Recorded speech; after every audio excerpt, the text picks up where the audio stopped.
Good afternoon, everyone. How y'all feel today? Y'all don't sound like it. This side sounds like it. This side's a little iffy, so let's try that again. How are y'all doing?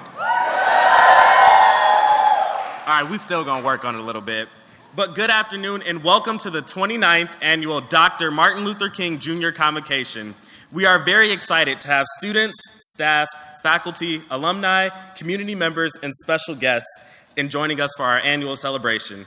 My name is Destin Land. I am a sophomore. I am a communication arts and literature major, also secondary education. Yes, black man can teach. And I have attended this very convocation ever since my first year here, and every year I am reminded of Dr. King's message, mission, and doctrine.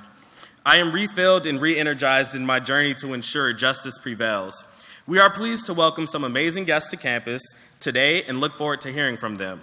Just as a note, I would like to remind you that there is no audio or video recording, so no Facebook Live, but you can feel free to take as many pictures as you'd like, starting with me. That was a good opportunity if you missed it. I'm sorry. First, I would like to welcome Reverend Babette Chapman to deliver our invocation. She serves on the staff of Augsburg College Campus Ministry as a collaborative partner.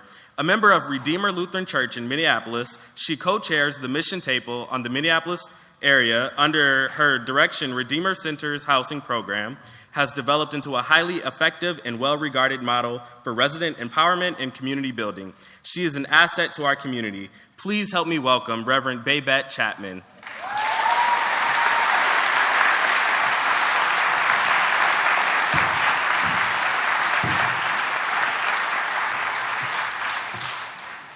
Good afternoon. Please stand as you are able.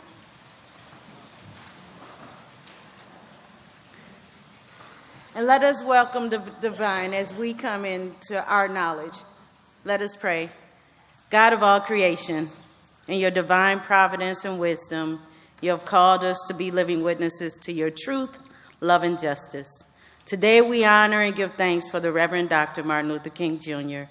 We thank you for his time among us, his example of meekness and courage, his inspired words and writings, for his integrity of life and his dignity of soul, for his prophetic leadership and authentic witness.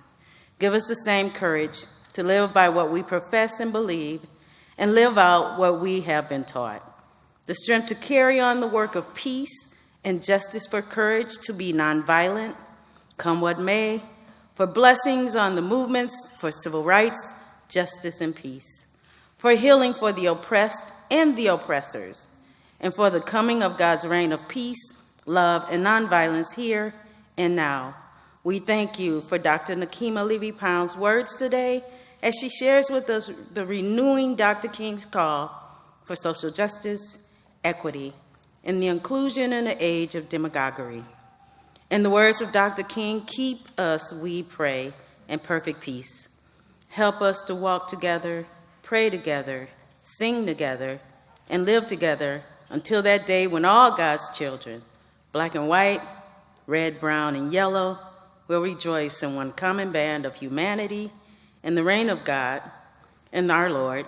We pray, may all our prayers for peace and justice be answered, and we say, amen.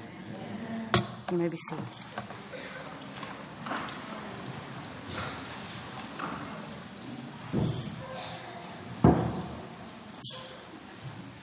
Thank you, Ms. Babette.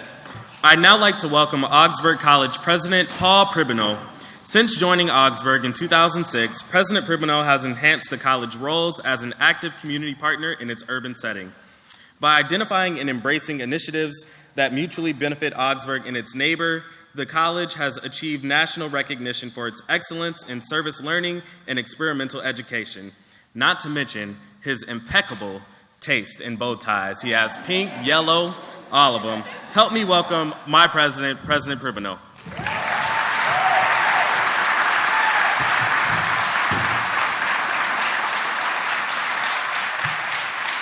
Thank you, Destin. Let me just say, Destin is one of our wonderful Act 6 scholars here at Augsburg. We're very proud of them, and all of them. Here they are.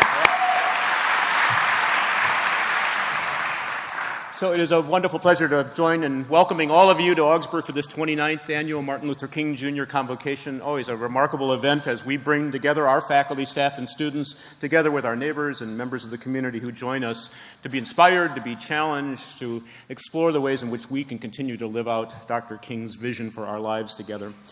I have the great privilege as part of my work here at Augsburg to attend every year the Nobel Peace Prize ceremonies that happen in Oslo in December. And just this past December, as part of that visit, in addition to the award that was given to President Santos of Colombia, a very meaningful prize, we also had a chance to attend an event in the great historic hall that is at the downtown, the historic campus of the University of Oslo. And it's in that space where the hall is surrounded by Edvard Munch murals, where Dr. King received the Nobel Peace Prize on December 10th, 1964.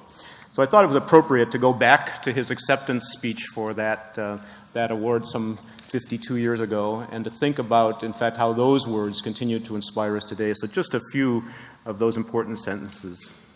I accept this award today with an abiding faith in America and an audacious faith in the future of humankind. I refuse to accept despair as the final response to the ambiguities of history. I refuse to accept the idea that the isness of our present nature makes us morally incapable of reaching up for the eternal oughtness that forever confronts us. I refuse to accept the idea that we are mere flotsam and jetsam in the river of life, unable to influence the unfolding events which surround us. I refuse to accept the view that humankind is so tragically bound to the starless midnight of racism and war that the bright daybreak of peace and brotherhood can never become a reality. I believe that unarmed truth and unconditional love will have the final word in reality.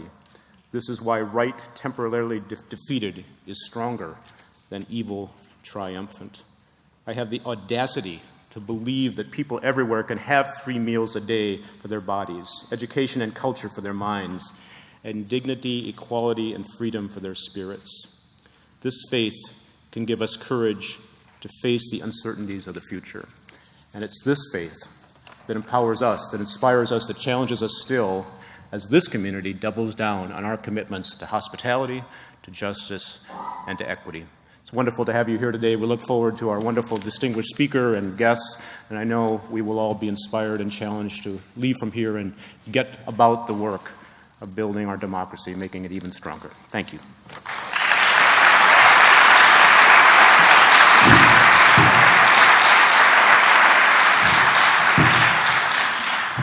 Thank you, President Priminal. One of the great things about this celebration is the chance to hear from a community of talented and passionate artists. We're privileged to have with us today Tamara Larkins. Tamara is a mother, actress, poet, and playwright. She has worked with many organizations in the Twin Cities, including True Art Speaks, an organization focusing on the importance of youth voice, but now can be found chasing her endeavors as co-founder of Brown Eye Theater Company. Tamara wants to help tell the stories of young women of color around the world through her artistry and activism. Please help me welcome Tamara Larkins.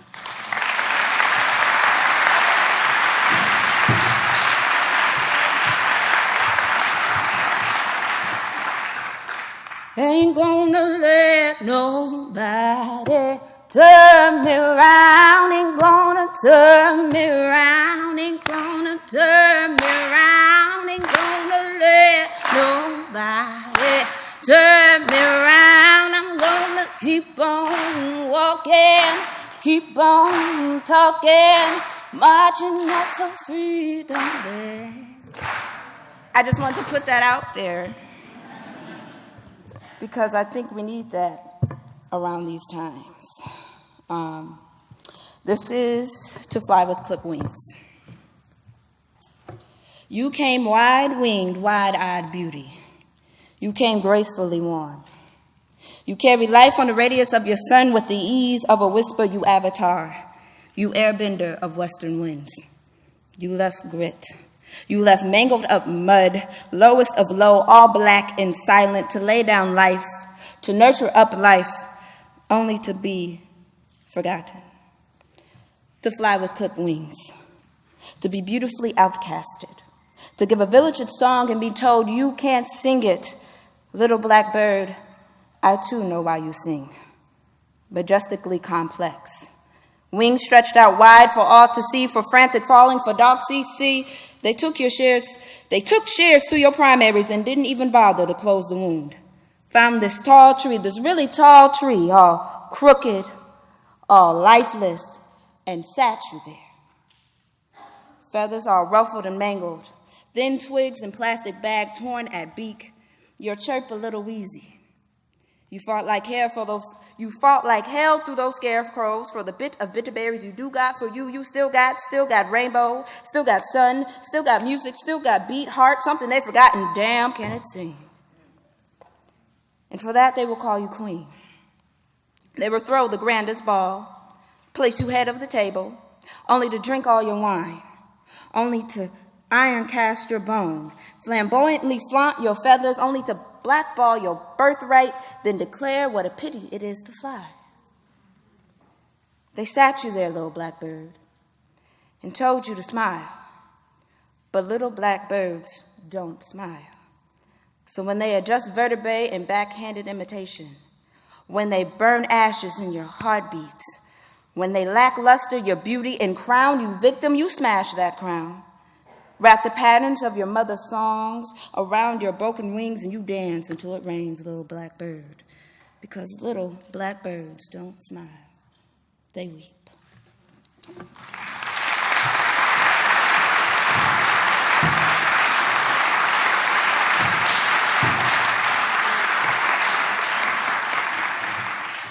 That was truly powerful. Thank you for sharing that with us.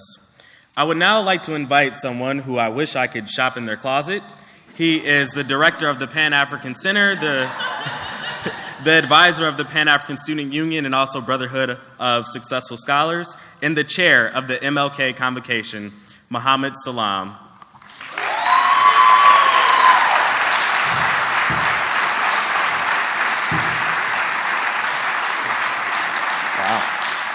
Thank you, Destin.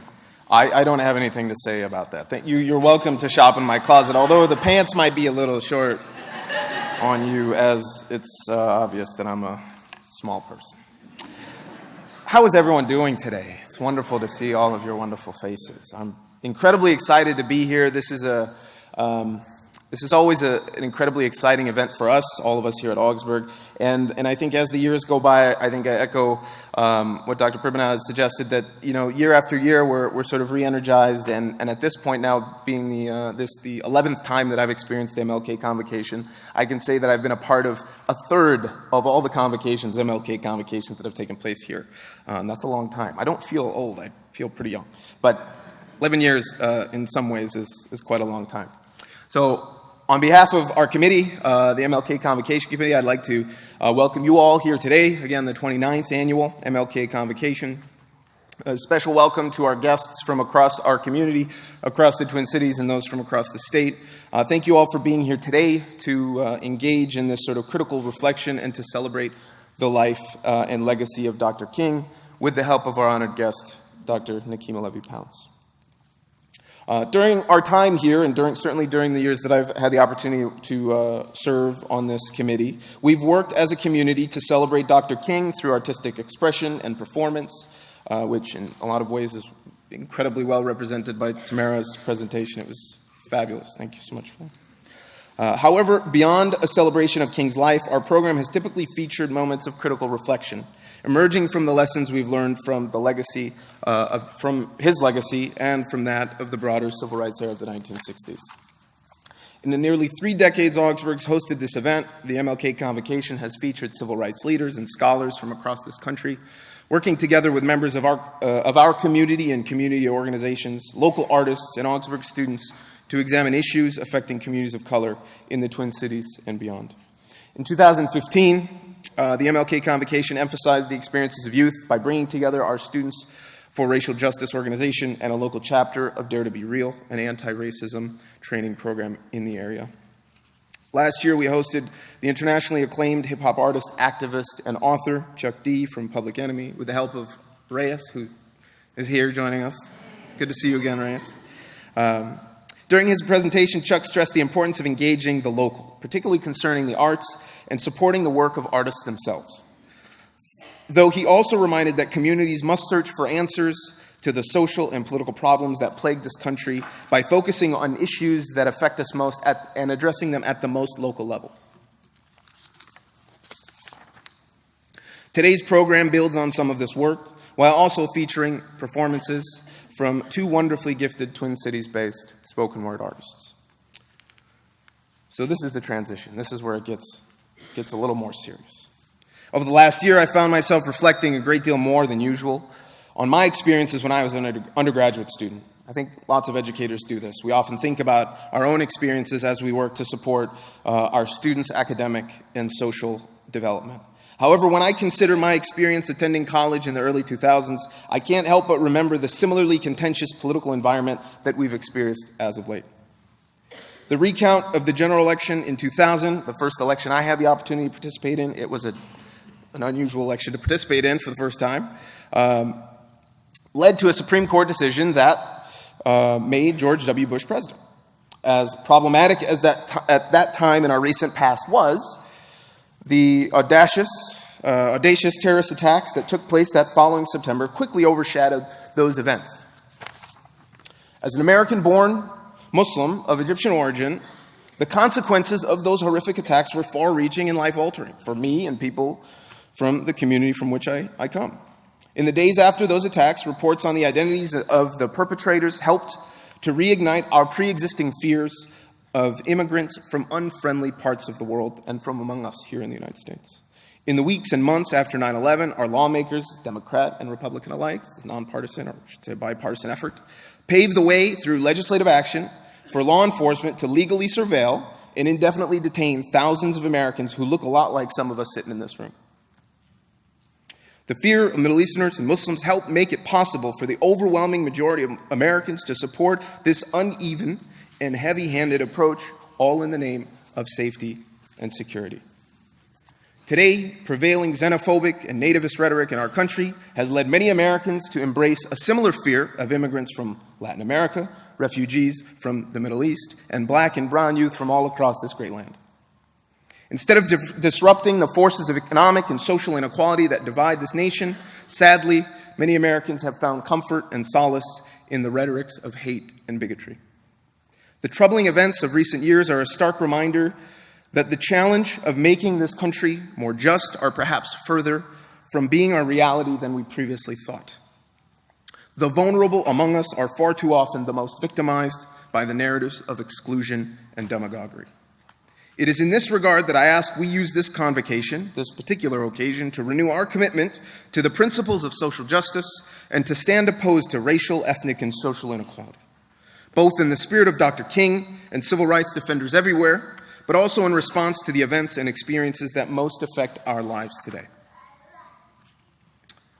Before we continue with our program, I'd like to take just a moment to thank a number of individuals who've been instrumental in making this day possible, people who we couldn't have done this without. Thank you, MLK Convocation from the Pan-African Student Union, for your continued work to support the MLK Convocation,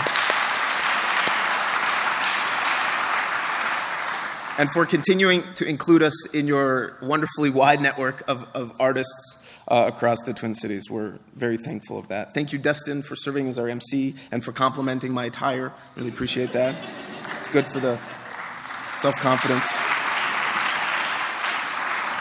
I'd also like to thank Sarah Cash-Darville from the Department of Event and Conference Planning and her colleagues for all of their hard work. Thank you so much. We couldn't have done this without you. Thank you, Sarah. And lastly, I'd like to thank my colleague Cassidy Moore for, as long as I can remember, we've been kind of the team to, the core of the team to make this event happen. So thank you, Cassidy, for all of your hard work.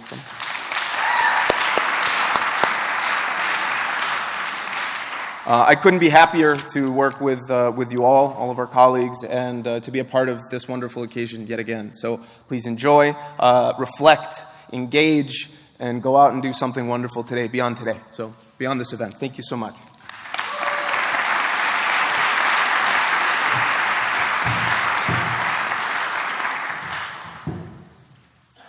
Thank you, Mohammed Salam. I would now like to bring Winnie Goldie. Winnie Goldie was born in Uganda and moved to the United States when she was 2 years old. Her role models are her parents and her older sister, who have always encouraged her to engage in her community, follow her dreams, and stand for what she believes in. She is a senior at Augsburg College, double majoring in international relations and gender, sexuality, and women's studies, with a minor in peace and global studies. Holding the position of president of the Augsburg Pan-African Student Union, she aims to create spaces destructing misogyny and creating a platform for those who are marginalized, specifically Black youth and queer people of color. Say that.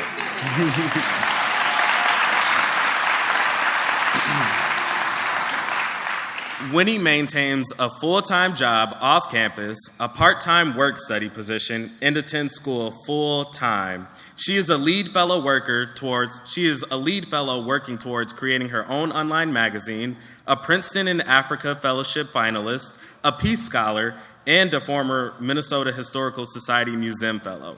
She enjoys event planning, traveling, and staying updated on current news. Please welcome Winnie.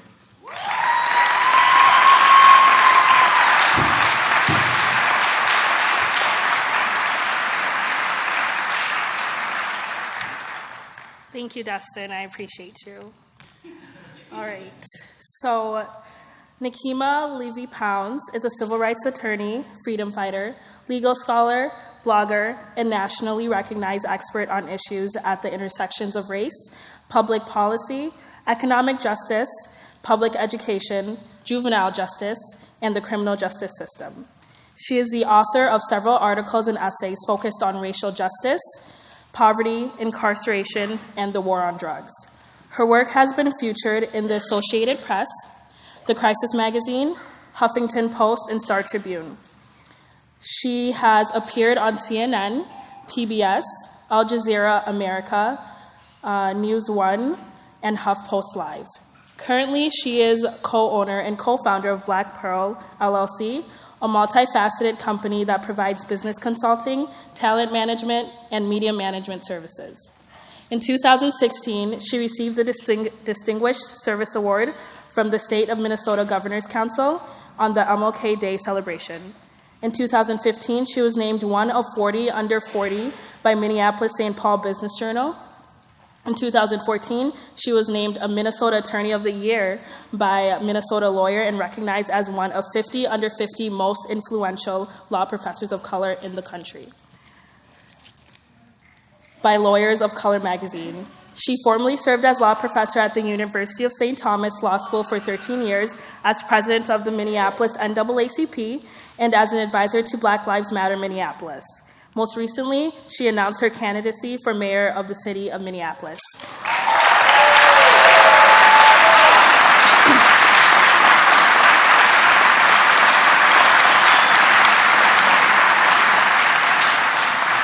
Please join me in welcoming Nikema Levy-Pounds.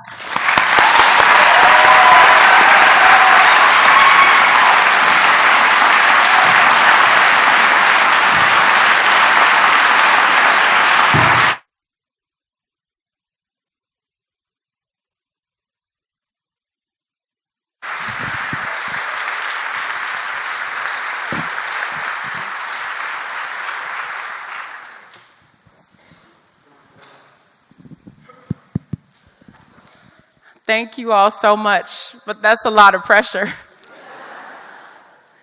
It is truly a privilege and an honor to be here with you all today. I love coming and having the chance to fellowship with the students, faculty, and staff at Augsburg College, because this is an institution that focuses on social justice. And I've seen so many of the young people who attend school here standing with us on the front lines in the fight for freedom, justice, and equality. So give yourselves a hand for not sitting on the sidelines.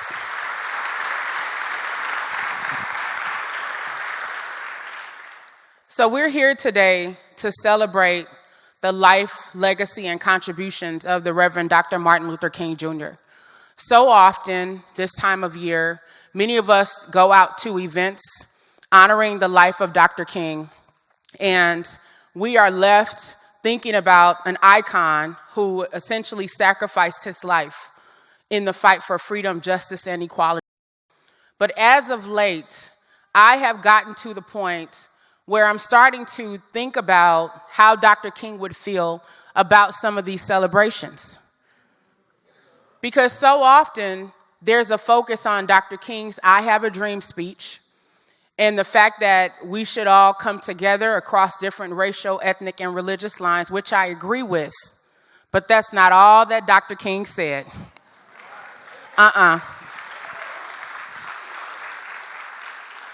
We owe it to him and those who fought during the movement, who shed their blood, sweat, and tears to do more than hear the parts of his speech that make us feel all good and Minnesota nice on the inside.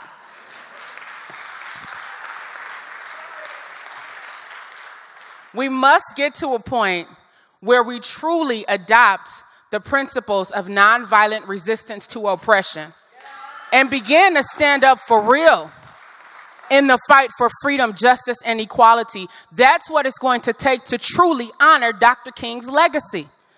Now, for many of us, the November elections were a wake-up call. I don't know how many conversations that I've had with people, primarily some of our white allies, who've been distraught as a result of the elections, who were filled with fear and anxiety as a result of the elections, and who were stunned by the fact that we are not living in a post-racial society. Now, for those of us who've been living that reality, it was sort of surprising that people were not cognizant of the fact that there are still so many challenges that exist in this country, that there has not been a realization of the dream that Dr. King had, where not just people would come together along different racial, ethnic, and religious lines and socioeconomic lines, but that we would actually focus on economic justice, economic equality, and have a society in which each and every person is valued regardless of their zip code, regardless of their level of education, regardless of who their parents were, whether they grew up in a single-parent household or a two-parent household. That's what Dr. King wanted. And unfortunately, as a result of his assassination in April of 1968, there has been so much unfinished business left on the table. And I don't know about you all, but I'm at a point where I want to see the efforts of those who came before us be put to good use in the 21st century.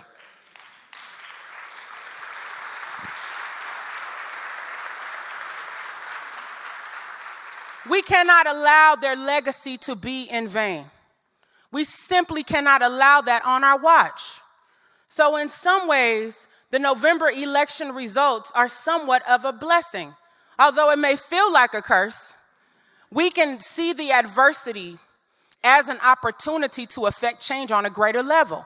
Because let's be honest, if some of our candidate of choice had actually won the election, how many of us would be sitting back, resting on our laurels, and complacent with the status quo? That's almost as dangerous as what actually happened in the election results. And so this presents an opportunity for us to wake up. I call it a wake-up call for America, to recognize that we have so much work yet to do. Now, if we look back at the civil rights movement of the 1950s and 60s, let's think about the environment that existed. We had in many southern states Jim Crow laws on the books that made it a crime for African Americans to enter into certain restaurants, for example, drink out of certain water fountains. People could be beaten or jailed for violating the law. I think about African Americans who endured subhuman treatment during that period of time, and how dehumanizing it had to be over and over again to be drinking out of a water fountain and to be reminded, this water fountain is for you. And a lot of times, those water fountains were inferior to the water fountains that were just for white people. The same with the bathrooms. The same with the institutions of public education that they had to attend. At some point, you become conditioned to believe that you are inferior. And that plays a role in how you show up in society, how you present yourself, whether or not you believe that you are capable of achieving the same levels of success as your white counterparts. And think about the impacts on children who at a young age are being conditioned to believe that they are less than human. That was simply unacceptable.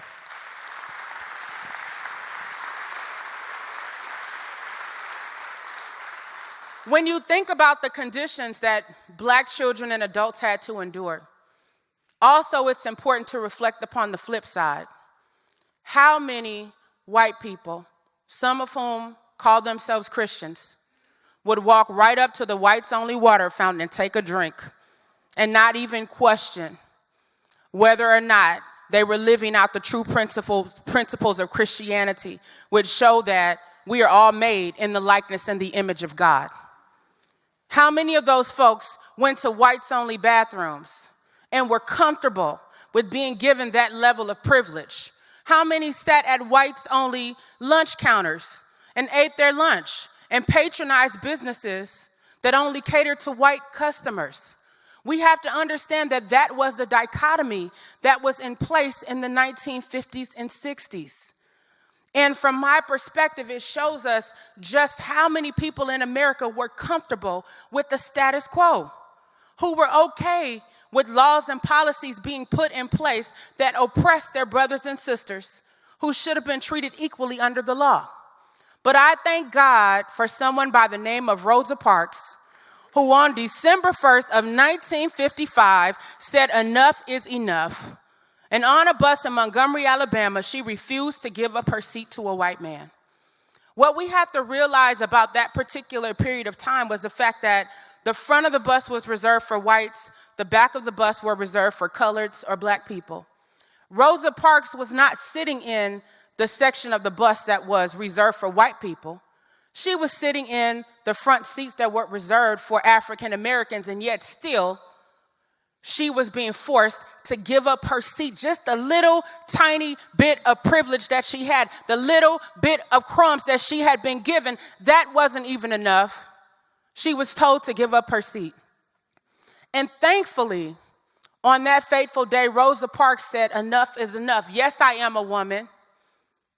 Yes, I'm seen as less than in this society.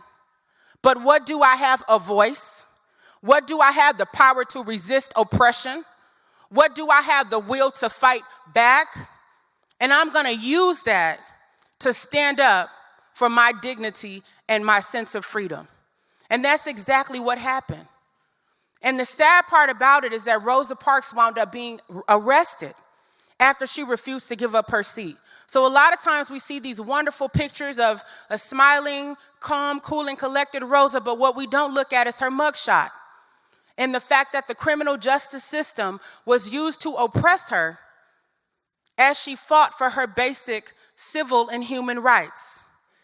Now, I thank God for the fact that Rosa Parks was courageous in that hour, at a time where a lot of people did not have hope, at a time where preachers graced the pulpits and told the people to begin to fight for their freedom, and those messages were rejected time and time and time again because people had become conditioned to accept their plight in life. They had become conditioned to accept a second-class citizenship.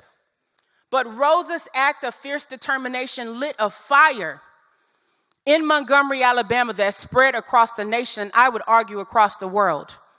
And as a result of the people being outraged by the treatment of Rosa, they gathered together in black churches all across town, and they made a decision that they were going to boycott the buses.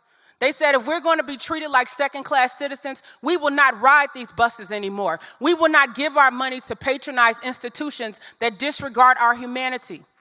And so what did they do? They began to walk to work, to school, or wherever they had to go. They began to carpool. They began to take cabs. And they did this for well over a year. And by the end of that year, as the government and the bus companies realized that they were losing so much money, they realized also that Jim Crow had to go. And it showed the power of the people who people did not see as being worth very much, who didn't have any real political power, who didn't have a lot of money, who weren't in the upper echelon. The fact that they resolved to come together and to use the power that they had made all the difference in ringing the death knell in the Jim Crow system across America. Because we look at the South and we talk about the Jim Crow system, but we don't talk about the Jim Crow North, even though we're living in the Jim Crow North of Minnesota. Let's be absolutely honest. We don't need signs on the doors to recognize that there are certain places that people of color are not welcome. I remember when I moved here in 2003 being shocked by the fact that there were still so many all-white workplaces across the state of Minnesota, and not just in the rural parts, and not just up north, but in the metro area. I thought, how was that possible? When I saw so many unemployed people of color, some of whom had bachelor's degrees and master's degrees, who were saying that they could not get a job. And so I started to pay attention. I had been attracted to Minnesota back in 2003 to work at the University of St. Thomas Law School. It was a new law school focused on faith and social justice. And I was excited by the promise of being able to teach law in that type of environment. One of the things that I was told at the time is that Minnesota is a great place to raise your family. Our distressed communities aren't so distressed. It's going to be wonderful. And for a while it was, because I was living in La La Land. I had drank the Kool-Aid. But as I began to put down those mainstream papers that most of us hold dear, and I picked up the small African-American papers, I began to see a completely different side of the story. I saw stories about police brutality. I saw stories about an uneven public education system and racial disparities abounding, tales of unemployment. And I said, wait a minute, is this the same Minnesota? How can it be that so many people are living so well and advancing and able to send their children on to college and living in nice communities? And then the flip side is so many people are doing so poorly, particularly amongst the African American community. And so something in me was stirred during that period of time around 2005. And I said, I have to do more than I'm doing right now. It's not enough for me to just be a law professor. I need to use the power and the privilege that I have to do more. And so I approached the law school at that time and I said, I want to start a civil rights legal clinic. And thankfully they allowed me to do so, and that set me on a path of getting up close and personal with the people who live on the margins of society and who face the greatest levels of oppression, who don't tend to have a voice when things happen in their communities, who are often disregarded, who feel like they're not worth anything, and who have been cast aside by the broader society. And this has happened from one administration to the next. It hasn't changed as a result of different political leaders, regardless of which party they belong to. It has not changed. And it helps me to understand more of the struggle that Dr. King and others were engaged in. They're saying it's not enough for us to align ourselves with one particular political party and then not hold them accountable for doing what they're supposed to do.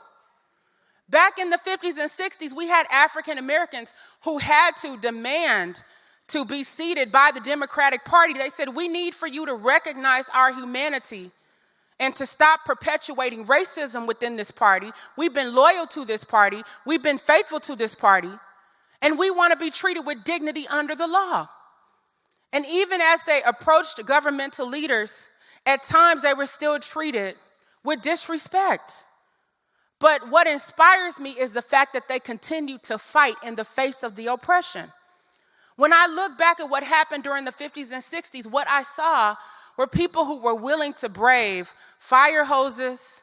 I mean, imagine firemen coming and spraying us all with water and how painful that would be, how your skin could be ripped off as a result of gallons of water coming at you at a fast pace. But they braved that.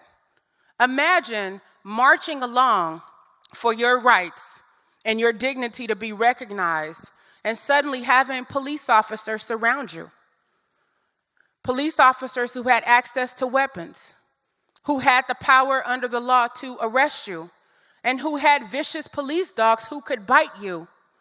And there would be little to no accountability for their actions. Imagine having to hold your head up high and march through throngs of white people who did not want to see the humanity of African Americans be recognized. White people who would spit upon marchers, who would hurl racial slurs and insults at them, who would physically attack them and who would call black men boys, who would threaten to lynch them. That's the type of environment that they had to fight for their rights in, one in which the majority of the country was hostile towards. We have to understand that when we're celebrating the legacy of Dr. King, and understand that with the blood, sweat, and tears that they shed came freedom for most of us to be able to sit in a room like this, which looks beautiful with the plethora of folks from all different backgrounds. It's amazing to see. I believe that Dr. King would be proud of that. But with the privileges that we have reaped as a result of their struggle and their sacrifice and their commitment to justice means great responsibility for the rest of us. We cannot continue to sit back and wait for change to come. We have to become the change agents. We have to make up our minds that there is something that we can do about what we don't like that's happening in this country. We know that there's an attempt to repeal what some are calling Obamacare, for example. We know that people need health care. That's one of the things that Dr. King fought for. We know that there's a problem with high unemployment rates amongst people of color and even poor whites in this country. That's something that Dr. King fought for. We know that we have an uneven system of public education in which children of color fall beneath the cracks in comparison to their white counterparts. And when that happens, when their test scores aren't as great, their families are demonized. They're demonized. And they're told it's because you don't care about your own education or your family doesn't care about your own education. And we know that that is a lie because back during the days of slavery, it was a crime to teach slaves how to read. So there's been a persistent pattern to deny access to a quality education to those who've been on the fringes of society because education opens the door to access to opportunity. And I know that firsthand. As someone who grew up in Jackson, Mississippi, 8 years after Dr. King was assassinated, in an impoverished, primarily African-American community, and then moved to South Central Los Angeles in the early 1980s in an impoverished African-American and Latino community at the start of the war on drugs. What I saw was the unfinished business of the civil rights movement coming back to haunt those on the margins. It was a situation in which, after Dr. King and others had fought for freedom, had fought for justice, had fought for equality, had fought for an end to poverty, where those in government decided, unfortunately, that they were going to kick the poor while they were down. And they used the criminal justice system to do it.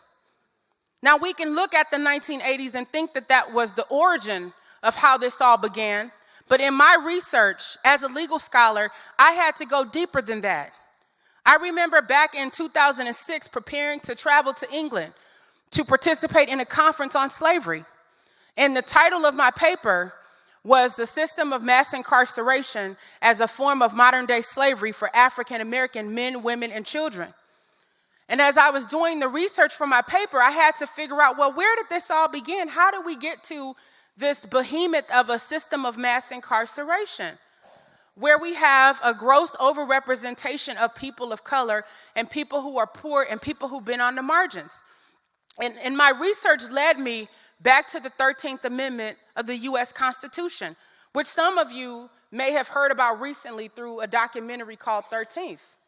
But way back in 05 and 06, when I went back to the 13th Amendment, I saw something that had not been brought to my attention when I was in law school. Even though we studied the 13th Amendment, we glossed over the language. The language essentially says that neither slavery nor involuntary servitude shall be allowed, except if one has been duly convicted of a crime. Why an exception if we're serious about rooting out slavery? Given how barbaric and inhumane the treatment of African Americans was in this country, the fact that we separated families, the fact that we forced Black men and women to breed children whether they were in a family structure or not, the fact that we denied generations of people access to education, the fact that we denied people access to any type of wages for their labor, the fact that people were whipped and beaten and raped and maimed and killed under that system should have meant that we never wanted to see the institution of slavery rear its ugly head in our country again.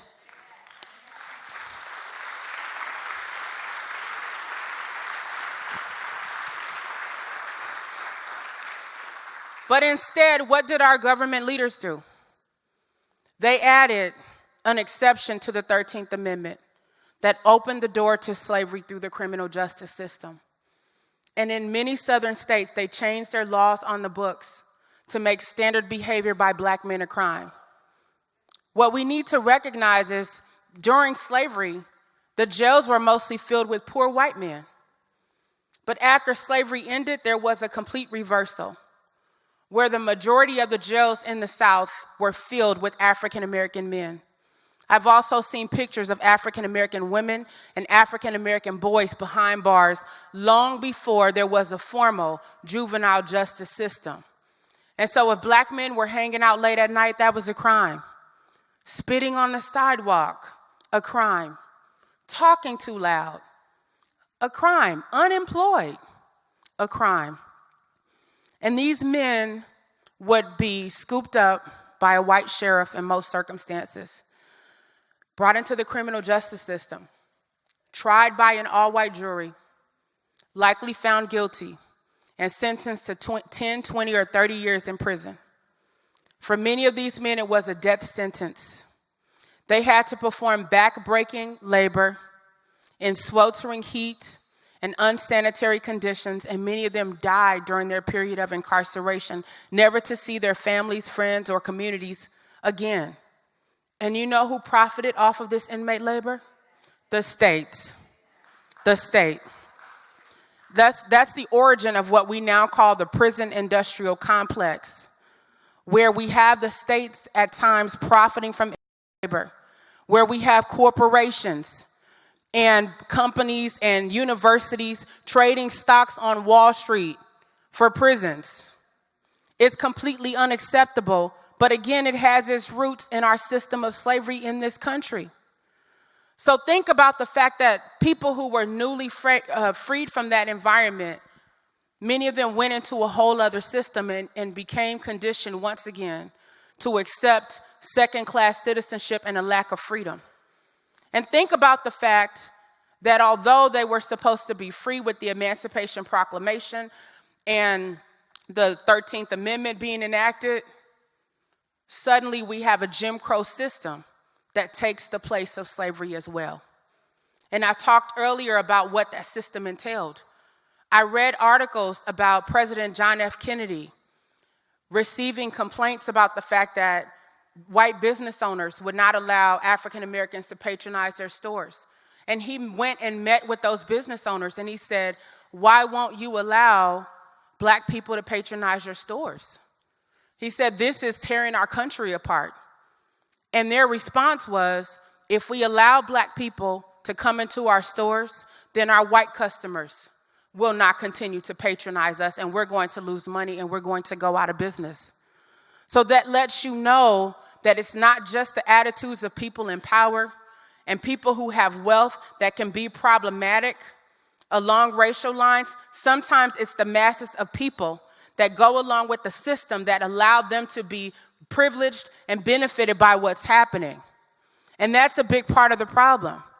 Imagine if the white majority, who Dr. King often called white moderates, were actually supportive of the movement for freedom, justice, and equality.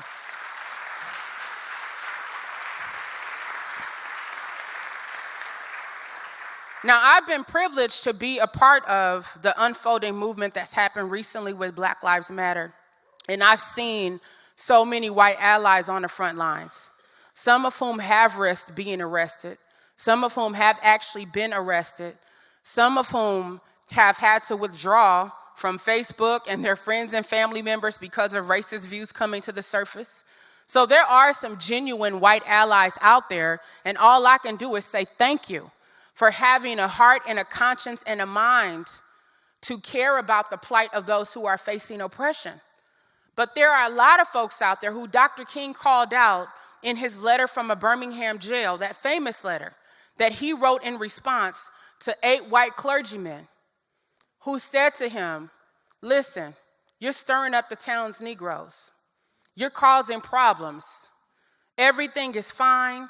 With the passage of time, we'll see an end to some of these injustices, but you need to get away from here. You're not welcome here. You're not part of this community. And they had the audacity to say, there are even some Negro preachers who agree with us. To throw that in as though black people all agree with each other, and that black ministers somehow, because they said so, means that the movement is not just, when Dr. King himself was a black minister. And I would argue empowered by God to do what he did and to say what he said, and that ultimately cost him his life. Instead of getting mad, though, at those 8 white clergymen, because I don't know about y'all, but me being from South Central LA, I would have been more than a little bit frustrated. But thank God, Dr. King kept his composure. And he spent the time and penned this eloquent letter from a Birmingham jail where he tried to lay out why they were fighting for their rights, why fighting for their humanity to be recognized was so important, not only for the adults, but for their children and their children's children and their children. And in that letter, he called out white moderates. He said that white moderates are part of the problem. And the reason he thought that was because he said, you all say that you are in support of our movement. And that's until it starts to disrupt your comfort. When it becomes inconvenient to you, then you no longer support the movement. You tell us, quiet down, just wait, things will change. And he said, no, we need true allies in the fight for freedom, justice, and equality, not fair weather allies. Not people who are going to turn their backs when times get tough and when things get hard and sometimes dangerous, but who will stand in the gap with us because they see us as true brothers and sisters worthy of fighting for. That's what Dr. King argued, and I would argue that we have to renew that same call and commitment today, because there's too many people across our society comfortable and complacent with the way that things are. The system of mass incarceration that I talked about earlier, it did not just start in November when we elected a new president that most of us don't want to see in office. It's been going on since the early 1980s, when at that time there were 500,000 people incarcerated, which I would argue was too many. But after the war on drugs began by 1990, 1 million people incarcerated. By 2000, 2 million people incarcerated, and now more than 2.3 million people incarcerated, and more than 6 million under some form of correctional supervision or control. That didn't just start yesterday. That's what we have to realize. These things have been going on our watch. When you look back at Dr. King's legacy, think about how in November of 1967, Dr. King said, we're going to wage war against poverty in this country. Yes, we are fighting for racial justice, but it's also important for us to fight for economic equality. So we're going to travel to Washington, D.C., and we're going to launch a Poor People's Campaign. And we're not going to leave Washington, D.C. until we get what we came for. And what they were asking for, I would argue, is simple. They were asking for universal health care. Now, of course, some would argue that's not simple, but I argue that it's simple in a democratic society and a nation as wealthy as this. So they asked for universal health care. They asked for an increased minimum wage. They asked for a guaranteed minimum income for all Americans. They asked for affordable housing. Now think about the things that Dr. King asked for. The fact that we never got those things, And the fact that in the 21st century, here we are still asking for those things. And if that Poor People's March had been led by Dr. King and had been successful, we would have arguably seen a shift to our system of capitalism, because that's what he threatened to upend by asking for a more equal distribution of the wealth in our society. But I argue that that's when Dr. King really became dangerous. It's one thing for him to talk about racial justice and an end to Jim Crow laws and Jim Crow segregation. It's another to talk about this near and dear system that we hold close to our hearts of capitalism that has done so much damage in our society, that pits people against each other when we should be working together to make sure that we can truly live out the beloved community. He said, we're going to go to Washington, D.C. in April of 1968. I would argue it's no coincidence that he was assassinated in April of 1968. No coincidence there. And if we had achieved the things that they were asking for, we wouldn't have a giant system of mass incarceration. We wouldn't have so many people living on the fringes of our society. So many people continuing to be marginalized, a problem with homelessness, young people without hope, gangs, and all of the byproducts that flow from not recognizing the humanity of every single person in this country. We wouldn't have many of those problems. We inherited those problems. And so now we're at a point of time where we need to figure out what to do about it. Well, in one of Dr. King's last books, it was called Where Do We Go From Here? Chaos or Community. He talked about this notion of the fierce urgency of now. The fierce urgency of now. We need to get those words into our spirits when we think about the fact that in just 4 days, we're going to see a major transfer of power that some of us are resistant to, that some of us are concerned about, that some of us are afraid about, that some of us are experiencing anxiety about, and there's good reason for that. But I would argue that it's not the time to shrink back. It's not the time to turn around. It's not the time to go in a corner and cry. It's time to rise up and go to a whole other level in the fight for freedom, justice, and equality. Together we can do that. People in the past have done that. As I was a part of the Black Lives Matter movement, I remember protesting with the young people, shutting down freeways, doing all those things that law professors wouldn't normally do. But I got pulled way outside of my comfort zone by the energy of young people. It helped me understand how young people were such a critical asset during the civil rights movement, where they're the ones that did the freedom rides throughout the South.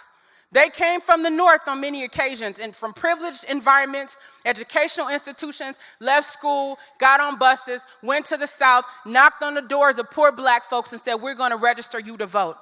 We're going to be defiant in the face of that oppression. We're going to put our own self-interest aside and focus on others. Seeing the young people who are part of the Black Lives Matter movement today helped me to understand a little bit of that, because these are young people who face demonization simply for standing up for what they believed in, and that was freedom from police violence and oppression. Young people who watch people be killed, unarmed Black people, be killed at the hands of the police on video and being told, just calm down. Just let the system work itself out. Everything will be okay, knowing full well that the system is broken and flawed and needs to be overhauled.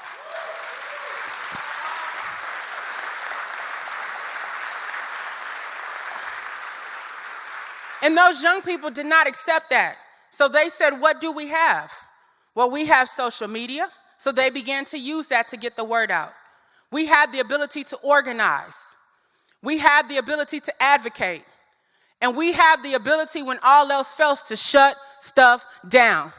And that's exactly what they did. Yes, it made some of you mad on the way on the freeways when you were stuck in traffic. I would have been mad, except I was out there on the freeways with those young people.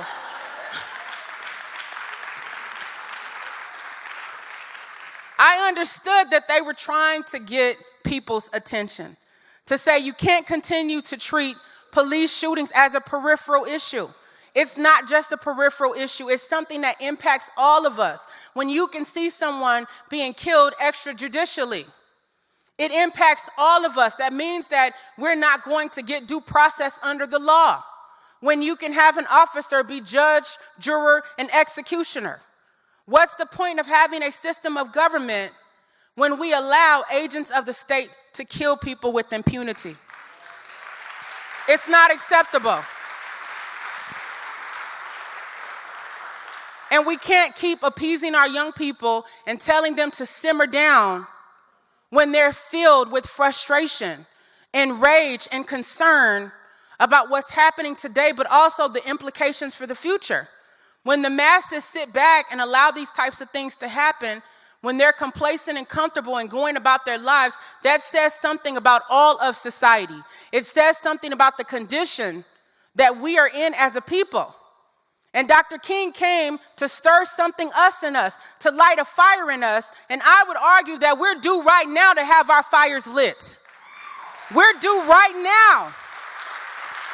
That's what January 20th represents to me. A time to relight the fire, to renew the call, to use our voices. I used to tell young people at rallies, listen, I'm tired of knocking on the doors of these elected officials. Our concerns are falling on deaf ears. They have the power to do the right thing, but won't, because oftentimes they're trying to protect their own political careers. And I said, listen, it's time out for continuing to knock on the doors of the powers that be. We need to become the powers that be.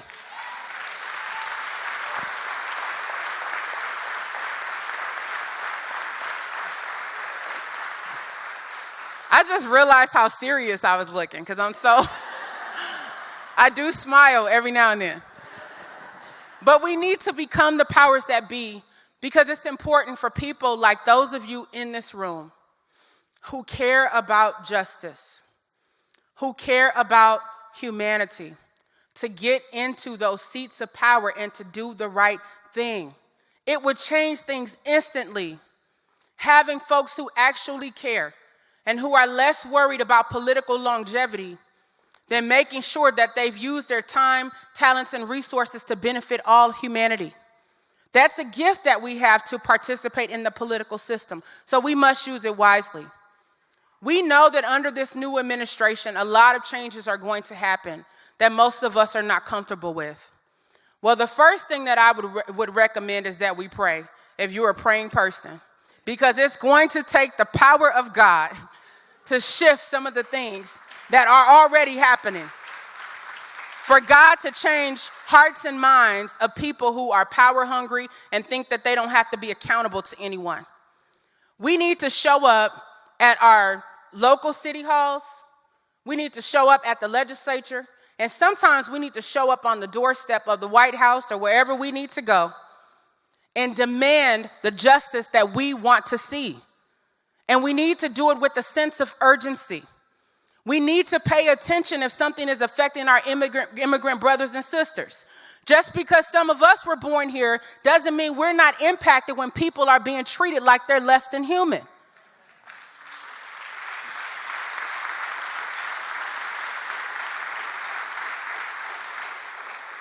Just because some of us may never experience life inside of a jail or a prison doesn't mean that we don't need to be concerned about what's happening in our prison system across the nation.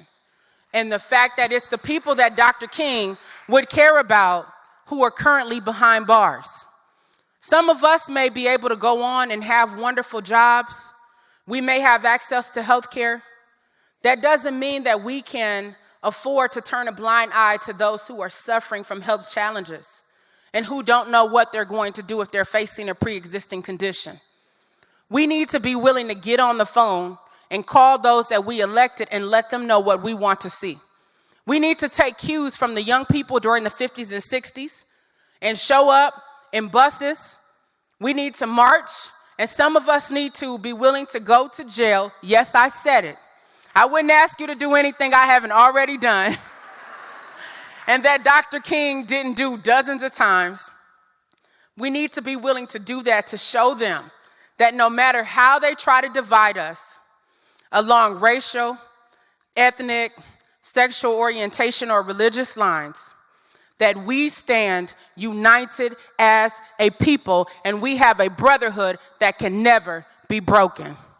Thank you, and God bless you. Happy Martin Luther King Day. Thank you.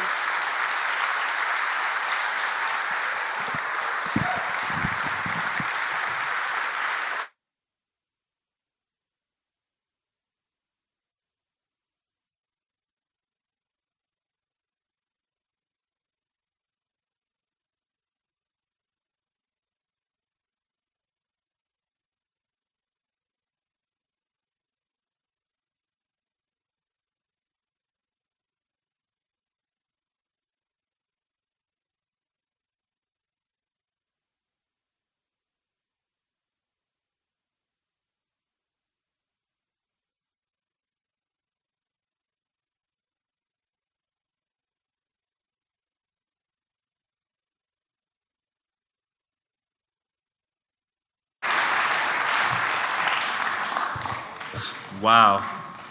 I'm speechless right now. We have one more performer before we close. I'm going to call Malik Cisse to introduce this performer. Malik, if you would come to the stage.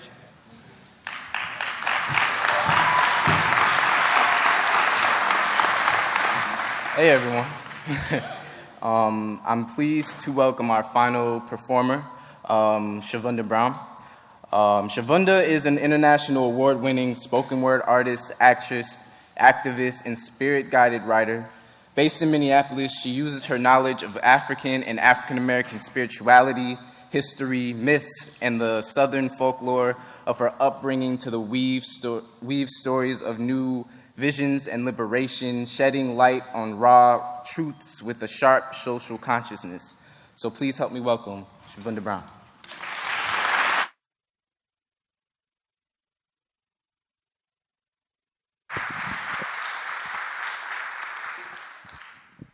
We have come over a way that with tears has been watered. We have come treading our path through the blood of the slaughter.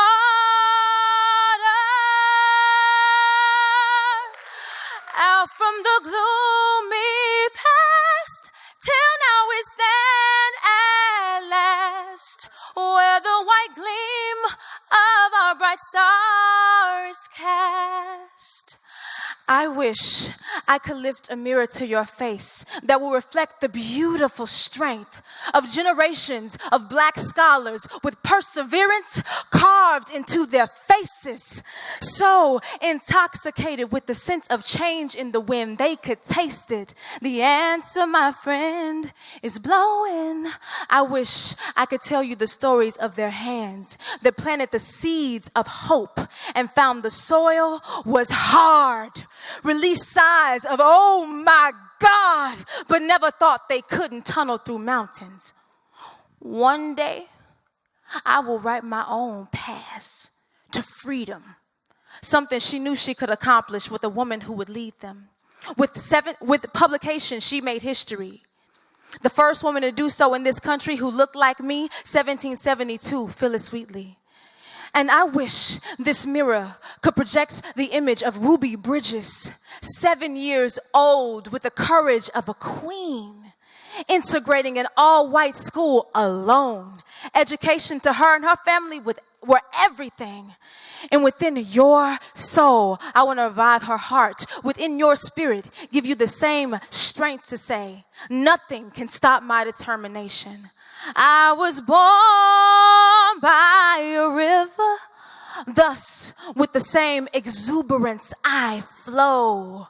I swallow obstacles like a tsunami because I am somebody.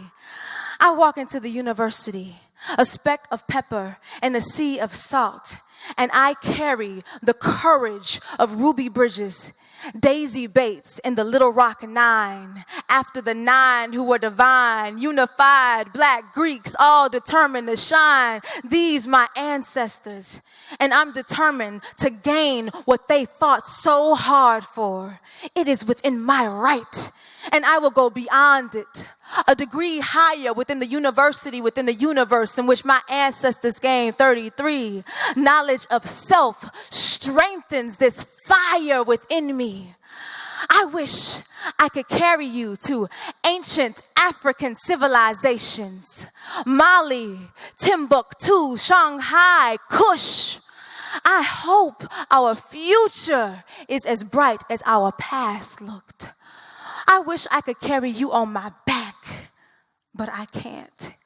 You are tied to me, but I cannot heal you from what impoverished conditions and or psychological shackles has left scarred. Only you can heal yourself. And I hope with all the love in my heart that you seek and you shall find. Seek and you shall find. Seek and you shall find all the love and validation that you need where you left it behind. Within, shadowed beneath thy hand, may we forever stand, true to our God, true to our native land. Thank you.